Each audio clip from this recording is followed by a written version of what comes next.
Jeudi 2 avril avec des inscriptions au chômage à 14h30 sur un fond géopolitique très tendu, même si Trump a décidé, de commencer le retrait de ses troupes évidemment, il reste une situation, très, très, très tendue au Moyen-Orient et des problèmes sur le pétrole avec des inquiétudes mondiales. Avant de faire le plan du jour, on regarde rapidement les niveaux d'hier. Vous vous rappelez, avant l'open, nous étions là. Ça, c'est la première heure de négociation Londres, la première heure de négociation de New York AM et New York PM ici. On avait ces 2 zones violettes. J'attendais que le prix aille, chercher ce niveau pour shorter avec un target sur ce niveau-là. C'est ce que nous avons eu et ce niveau de résistance. C'est vraiment bien de faire un plan parce qu'on sait à quoi s'attendre. On peut même mettre des alertes sur nos niveaux et faire autre chose. Donc on a eu cette première chute ici. On a pu prendre ce short-là avec cette résistance attendue et regardez comme c'est magnifique. On va chercher notre niveau avant de ratatouiller un petit peu sur ce niveau pour monter, prendre la liquidité du matin. Aucune bougie pour l'instant, on est sorti de la zone. On a une prise de liquidité sous la forme de ce plus haut immédiat et du plus haut de la matinée. Et quand on a ce choc ici, pardon, on sait que l'après-midi va nous donner la poursuite de la chute, au moins pour prendre cette liquidité-là. Et pour la suite de la journée, on repasse sous le 8h30, au-dessus, pardon, du 8h30, il tient bon. Donc là, à ce moment-là, on sait qu'on est parti pour un up. Et qu'est-ce qu'on attend? Ben, on regarde la liquidité qu'on vient de créer, la liquidité un petit peu plus ancienne, celle-ci, et on attend un BOS, c'est-à-dire que là, on prend la liquidité en haut. Entre ce point-là et celui-là, on a ce lot ici. Et regardez, c'est une prise de liquidité. On n'arrive pas à fermer en dessous et on a un BPR ici. On sait qu'on va aller plus haut. C'est pas le moment de vendre ou de revendre. Et si vous voulez continuer de trader ou tout simplement, analyser le cours au fur et à mesure en direct pour vous préparer, sous forme de travail, d'entraînement, on fait le même exercice de toute la journée, on peut faire ça. On casse ici, on met notre Fibo, le prix ici, on prend une liquidité, on a un choc baissier, on se dit: «Tiens, on a encore laissé cette liquidité, on n'est pas venu la chercher. Attention au short, on va d'abord viser un passage en discount». Le prix vient chercher cet order block et ainsi de suite. Donc voilà comment on travaille. Il faut vraiment faire la différence entre le moment où on trade et le moment où on s'entraîne. On est comme les sportifs, hein, on doit avoir un entraînement quasi quotidien pour viser l'excellence. Et pourquoi nous visons l'excellence? Parce que regardez les unités de temps, nous sommes en 1 minute, c'est notre entrée de scalping. Évidemment, derrière l'1 minute, n'oubliez pas vos fractales et vos plus grandes unités de temps. Sans plan, on ne trade pas. Sans niveau, on ne peut pas trader. Et sans niveau et sans timing, on ne peut pas être rentable. Nous voilà en weekly avec cette bougie toujours haussière. On a pris les plus hauts des jours précédents, on l'a vu. On est toujours en train de travailler l'écart de cette mèche-là et le prix n'arrive pas toujours à passer ni au-dessus ni en dessous de la bougie précédente. Donc nous sommes jeudi, il reste 2 jours de vie à cette bougie-là et on va voir si on peut trouver des niveaux pour travailler aujourd'hui. Daily vite fait pour placer le plus haut et le plus bas d'hier et constater qu'on a laissé ici ce volume imbalance. Donc ce premier volume imbalance là a vu une première réaction, mais ça, on cherchera nos PEI en H4 et on a ce volume imbalance en dessous, lequel nous sommes en train de travailler. Donc on a été chercher cette mèche, on a ce market shift qui est en dessous. Pour le moment, c'est un niveau, vraiment qui doit être très, très, très résistant. Donc on va passer en H4 pour faire nos POI. 4 pour le POI, je ne reviens pas dans ce qui s'est passé avant, on l'a vu en début de semaine. Ce volume imbalance attendu qui a eu sa réaction hier avec cette impulsion baissière. Ça, j'aime bien. On est dans cette imbalance H4. Pourquoi je l'aime bien? Parce que regardez, on a cassé la liquidité immédiate et en face, on a une imbalance. Et c'est un niveau, là, on est en train de se reconnecter. Le prix est efficient. Si on continue de baisser, normalement, il ne devrait plus avoir de raison de le faire. On pourrait aller chercher les niveaux en dessous.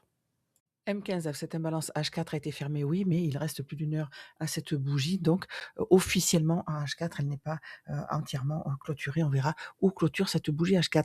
On voit que l'Asian ici a une impulsion baissière. Donc, mathématiquement, théoriquement, on devrait avoir une matinée en range. Et nous avons pris le plus bas d'hier très tôt pendant cette Asian, ce qui est une confluence baissière. Donc, on a pas mal de signes pour confirmer mon biais baissier. Néanmoins, ce prix à minuit ici, regardez, première impulsion baissière.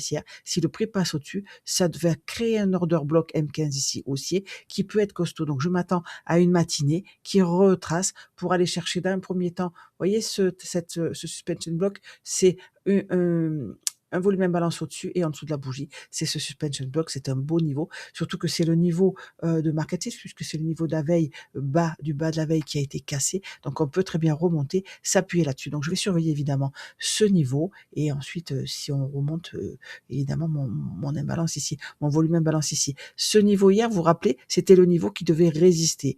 Il peut en être pareil aujourd'hui, je vais donc le laisser sur mon graphique. Voilà mes niveaux de certitude de tout ce que on vient de dire jusqu'à présent. Donc ce niveau-là, vraiment, il m'intéresse parce que si on passe au-dessus, qu'on s'appuie, ça peut vraiment faire un ordre bloc. Mais attention, on a des zones, je vais vous en parler après, de mes zones violettes. On est dans cette imbalance M15. Donc ce que je voudrais, et vous le savez, pour envisager un retracement un petit peu plus haut, jusqu'à mes 23 600 là-haut, ça serait qu'on prenne le bas immédiat, qu'on ait une réaction sur l'intermédiaire de cette imbalance M15 et qu'ensuite nous repassions au-dessus du midnight opening price. C'est à ce moment-là que je me servirai de ce prix-là comme le bas d'un order block pour aller chercher mon niveau au-dessus.